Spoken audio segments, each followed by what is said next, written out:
Welcome to the Songbirds podcast. I'm your host, Bryan Shannon. This is episode 4. With us today is Mr. Paul Childers. Paul is an amazing guitarist and an even more amazing dude. He is a member of the Songbirds family here, someone that we look forward to every time he can come down and play with us. Earlier this year, he played with us for our Woodstock 50th anniversary show, and coming up on New Year's Eve, he's going to ring in the new year with us here. And I can't think of a more amazing player and just a great person to be a part of our family here to help bring in the new year together with us. So really looking forward to that. Can't wait for y'all to hear the conversation and the discussion about Paul's background in music, his influences, how he approaches songwriting, and really just getting a chance to peel back the curtain and look behind the scenes into the mind of what we think is just an amazing talent. So hope you all enjoy it, and thanks for listening. Michael's just like wandering around in the back. And with Paul is Michael. Michael, remind me of your last name again. Meadows. Michael Meadows. Is that really? That's, Yeah, I either call him Field. Michael Fields, Michael Bogg. Meadows. I just changed the setting with which his last name You should be lives. somebody's like yogi, leading your yoga class today. Michael Meadows, go with me. All right, anyways, I digress. So Have we started? we're just kind of going into it already. I'll so edit it. Okay. We cut it down. So we're starting. We're officially starting the podcast now. Oh, there's the camera over there. So Paul, welcome.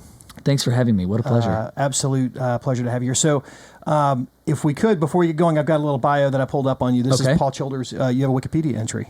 So I'm pretty excited about this. I I don't know if didn't you know know this or not. Paul Childers is an American powerlifter. He holds the World Powerlifting Organization world record in the Dang. 308-pound weight class with a squat of 1,147 pounds and has the third best total in the world.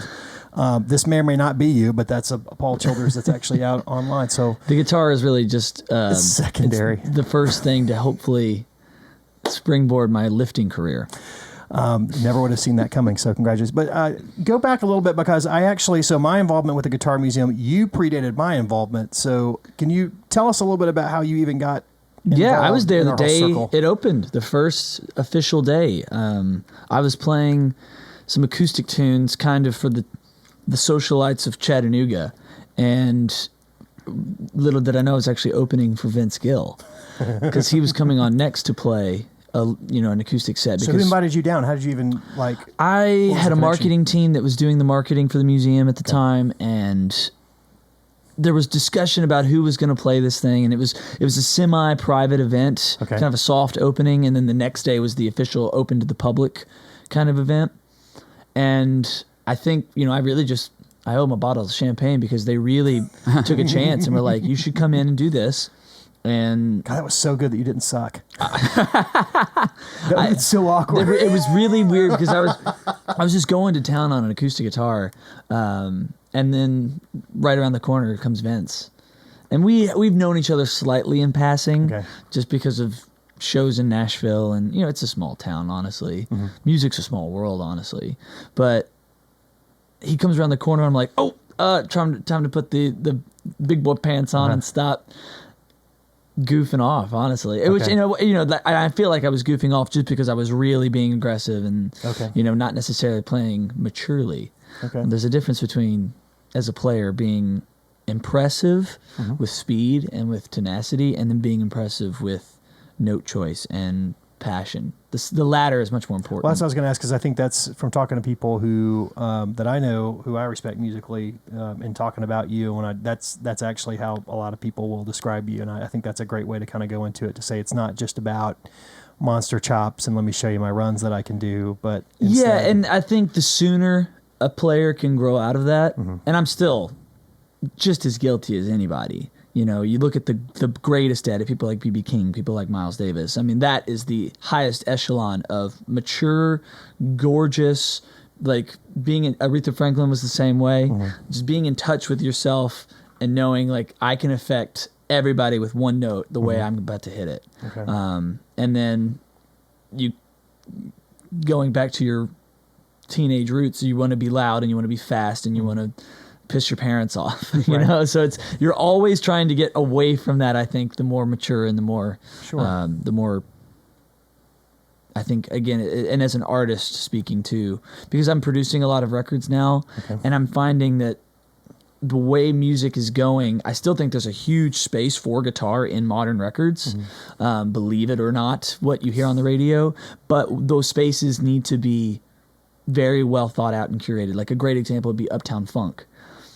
Amazing pop song and an amazing guitar part that is not necessarily impressive. Anyone can go bang, bang, spank, spank, spank, spank, spank, spank. But it's the perfect part in the perfect spot, and it makes the song. The way that it all kind of fits in and together, and it's not that just, to me is now, I'm so much more impressed by that now. And so now as a player, I'm trying to, even at shows, be a little more thoughtful without thinking too hard. You know, you don't want to be Tasteful.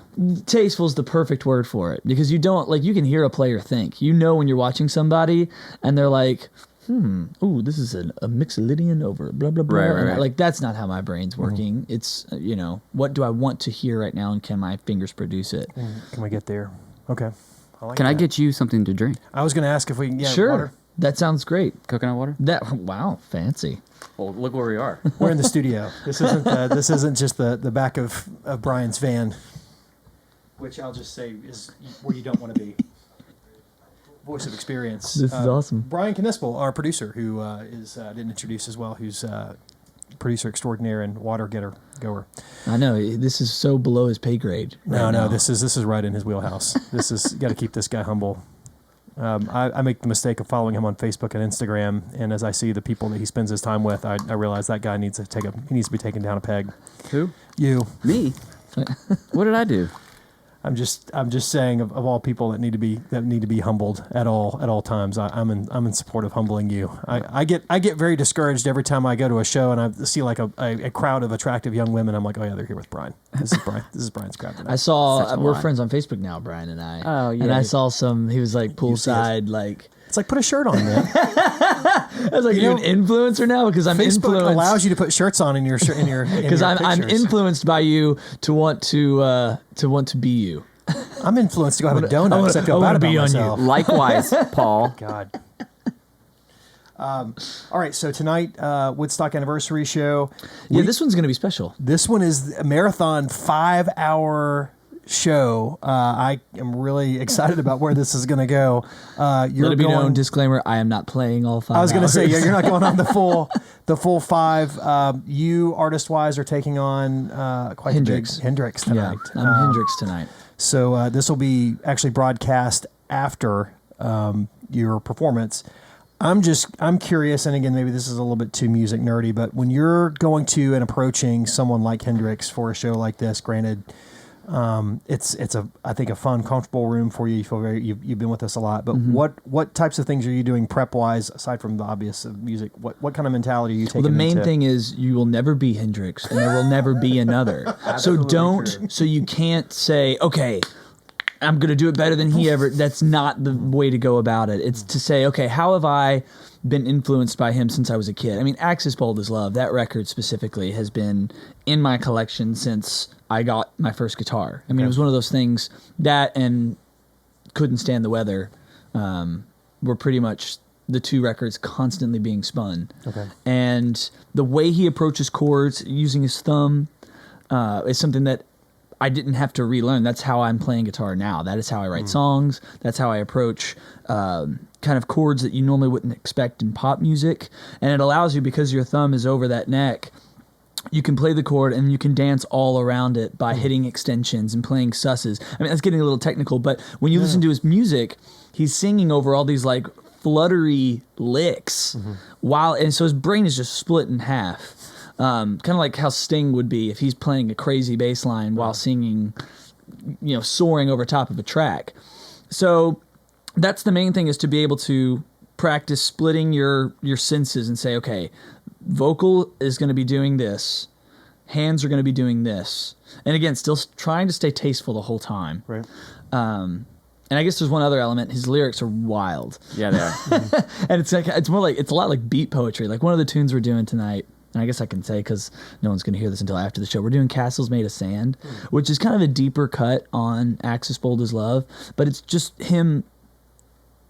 To me, it seems like written verse over cool chords. Bold as Love is kind of like that.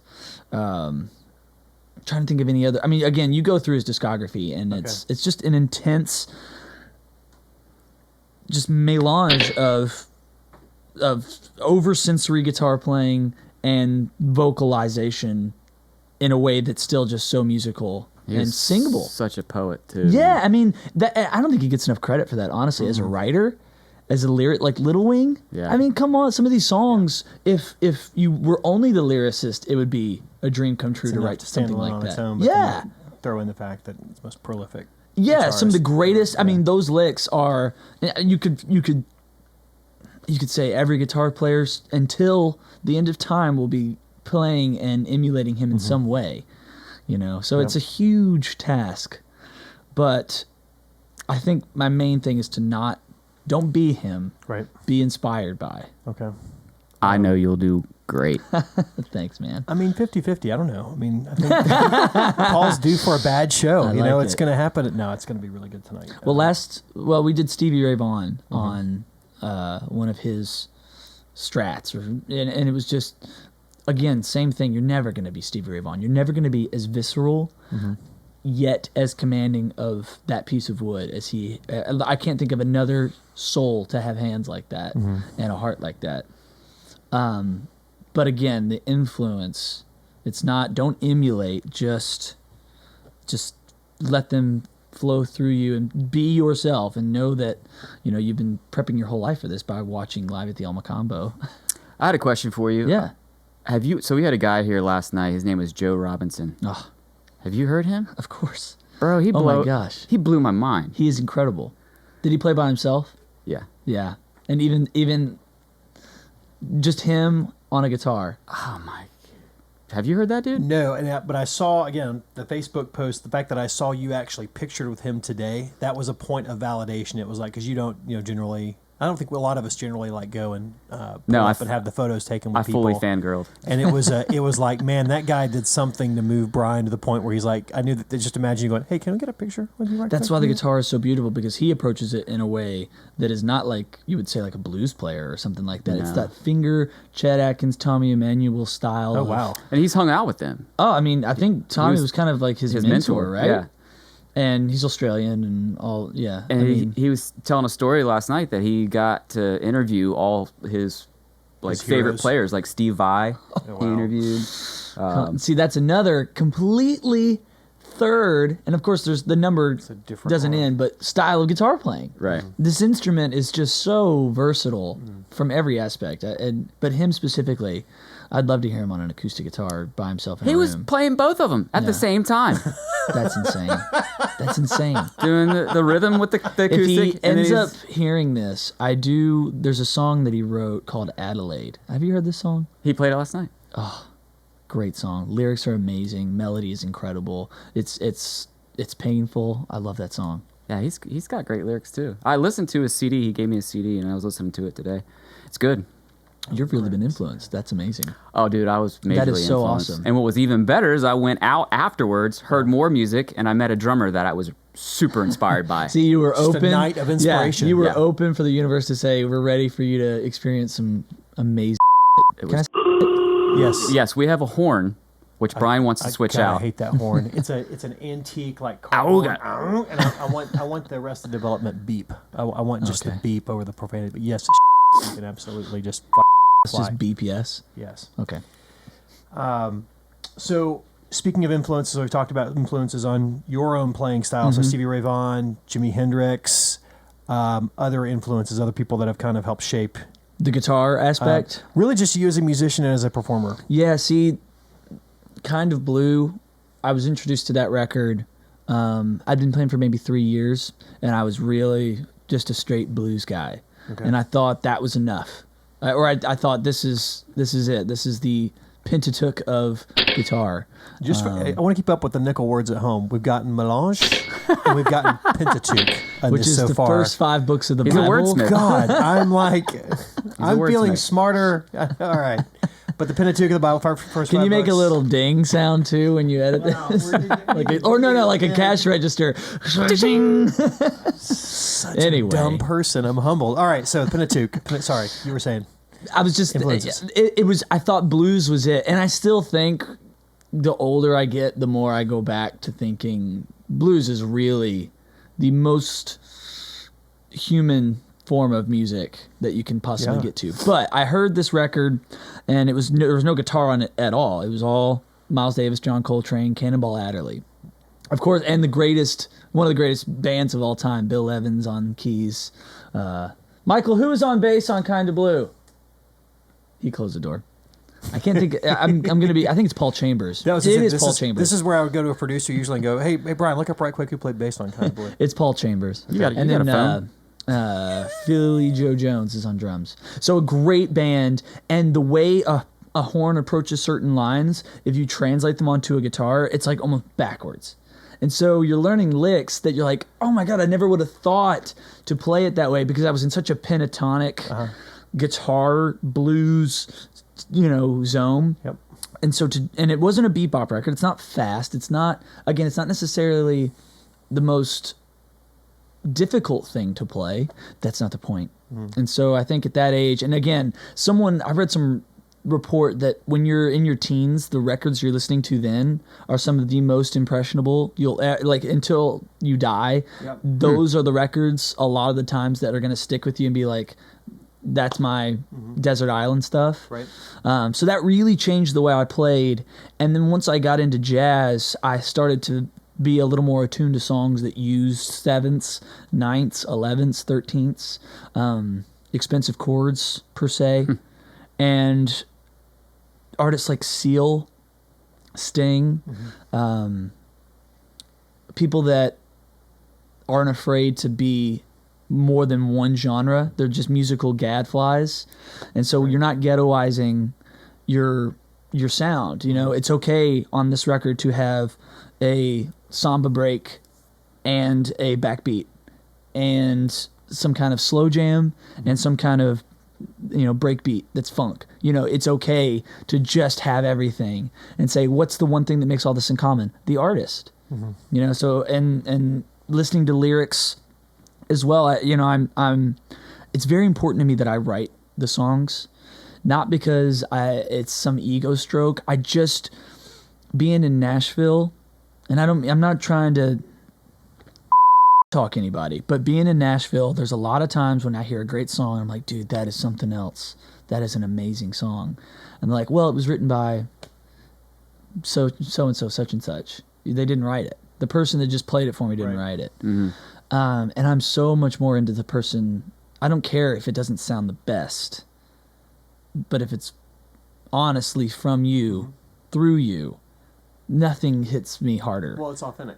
It's as authentic as music can be. It is when you're playing something that's not someone else's. There's that layer of, and it almost kind of feels like you find an after effect like to me, and again, I don't do it unless I'm strategically covering something in my own way. Play someone else's song or lyric, that like right. There's just something about, and so when people listen to my music, I want them to know this is how I feel. Right. This is who I am. Good or bad, sounding good, sounding terrible, message good or bad, it's at least honest. So whatever that means. But I've been influenced by the artists that do that. Norah Jones is someone that James Taylor. People who have written some of the greatest songs. Willie Nelson. So if you really, go into the outlaw, like the real country stuff. Yeah, he wrote that a lot. stuff is. So, growing up from Kentucky originally, not that blues is such a far cry away, but it definitely, I think, kind of growing up, at least here in this part of the world, growing up in the South as well too, I kind of feel like there's almost a natural understanding you're going to go the country route anyway. Yeah. Oh man, every single person other than me, like it's a 1 in a million thing from where I'm from to be playing the music I'm playing. Yeah. Because now the sound it's hard to describe, but it is an amalgamation of the jazz, the blues, the pop, the R&B. D'Angelo was a huge influence on me too that I did not mention. Okay. Because I feel like when you're making a song, the lyrics incredibly important, the melody's incredibly important, but the groove is it's equally, if not more important to match those elements. Like the greatest songs have all of these things working in perfect harmony. And D'Angelo really taught me that. Voodoo, of course. Black Messiah came out when I was writing my first record. It's just, that's an influence that you can't deny. So playing what I play is unique. Being from Kentucky, bluegrass is also incredibly prevalent. And so watching flat pickers play when you're a kid, thinking, I'll never be able to play guitar. Like that's a totally different... That's another truck that was number 4 or 5 ways to play guitar. Okay. Flat picking bluegrass is no joke. That is not something I could pretend to do right now without years of investing in it. So I've always been surrounded by incredible musicianship. Maybe not the sound that I'm playing when I was young, but at least being surrounded by this is as good as it gets. All right. So, as far as starting out playing in church, playing school stuff, where would you? I started. Oh man! So I first started in this terrible band. I was 13. The rest of the band were like 18, 19. So it was a whole new world for me in terms of the hang too. I was learning a lot quickly, but we were terrible. And like it was guitar, bass, drums, and sax. So you can imagine it's the weirdest foursome. That's great. And I was the only singer, and we were only doing Jimi Hendrix and Stevie Ray Vaughan songs. All right, interesting. Nice. With sax. So nothing says "Wind Cries Mary" like a nice alto saxophone. Man, if you're gonna get into like a jazzy sit realm, sure. And they were all high school kind of band guys and whatnot. But we started this band called the Blue Age, like New Age blues. But we spelled blue in French. It was a terrible idea. The blue edge. Like smoking a cigar. You wouldn't like it. It is not but I got kicked out of that band because, and I was the front man. But I got kicked out because I wouldn't invest $600 to get a PA. I didn't think we were there. Oh. And the two of them were brothers, and their dad kind of pushed me out. So I met these two guys. They became huge musical mentors for me.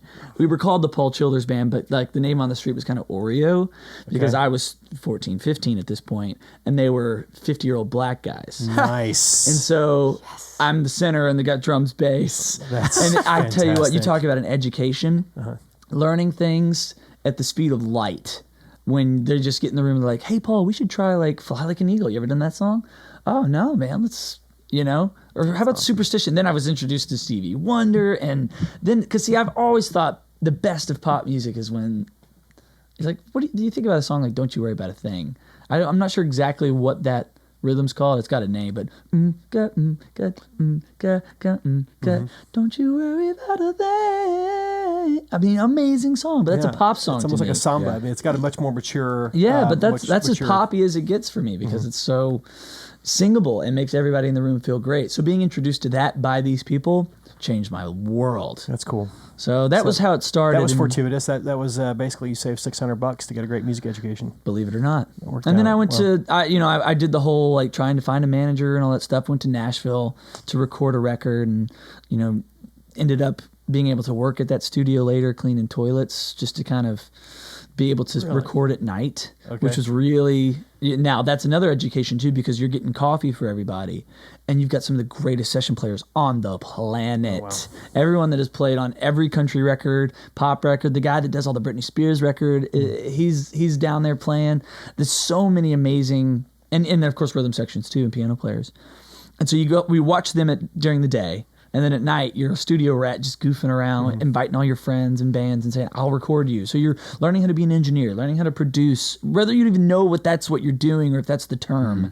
You're just saying, this is important, And I wasn't at the time writing anything, and I wasn't touring at all. It was just like putting the lab coat on and saying, let me get into the nuts and bolts of how music works, almost the mathematical side.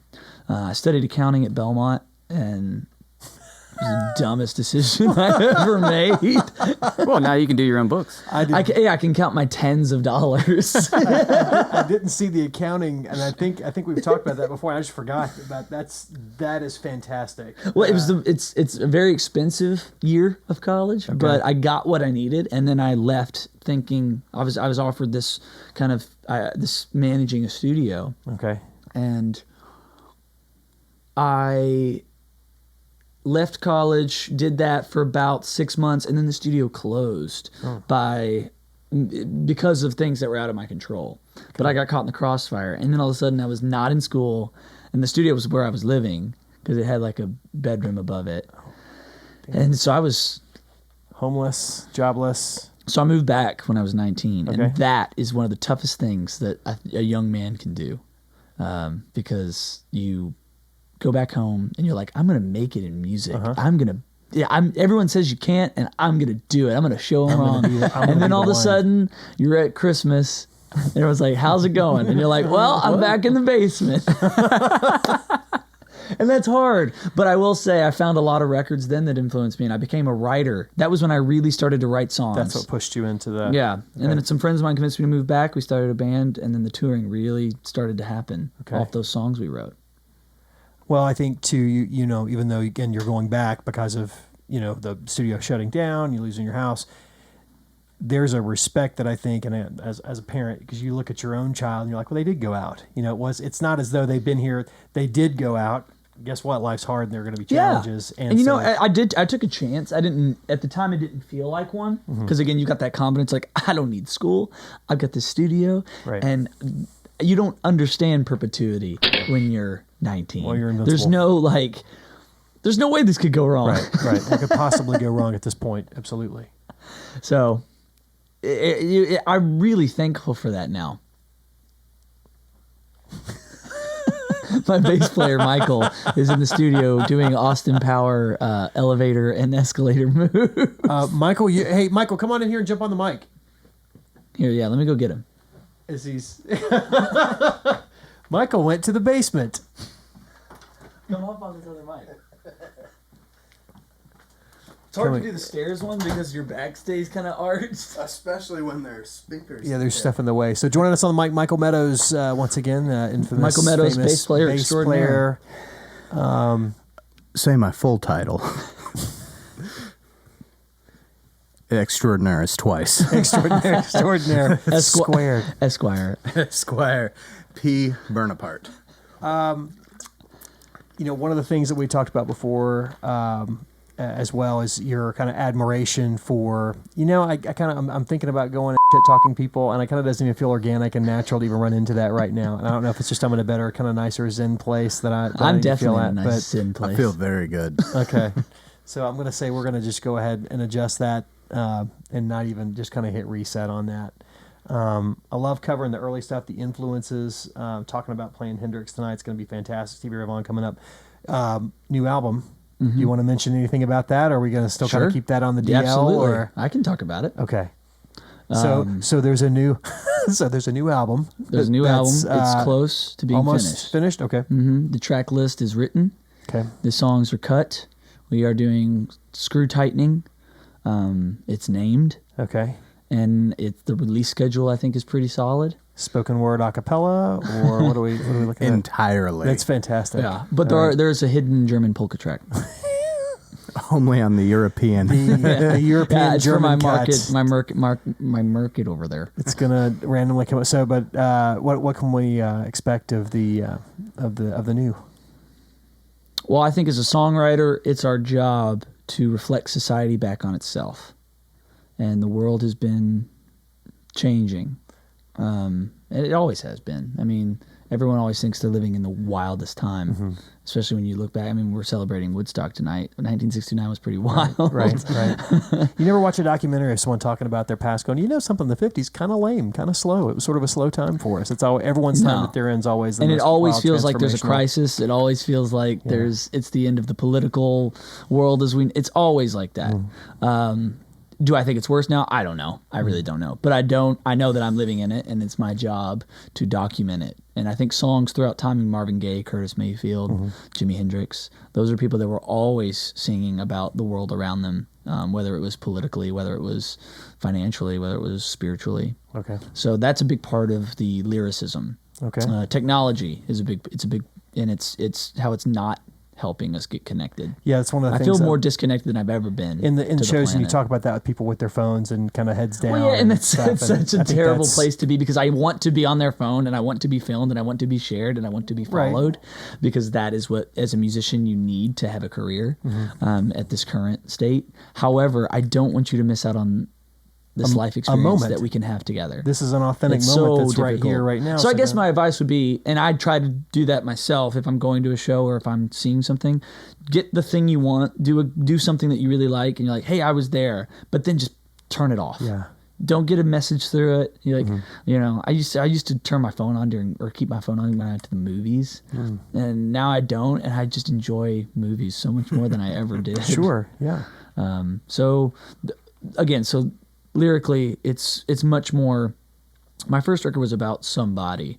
This one is for the world. And I don't mean that like, wow, that's an ostentatious thing to say.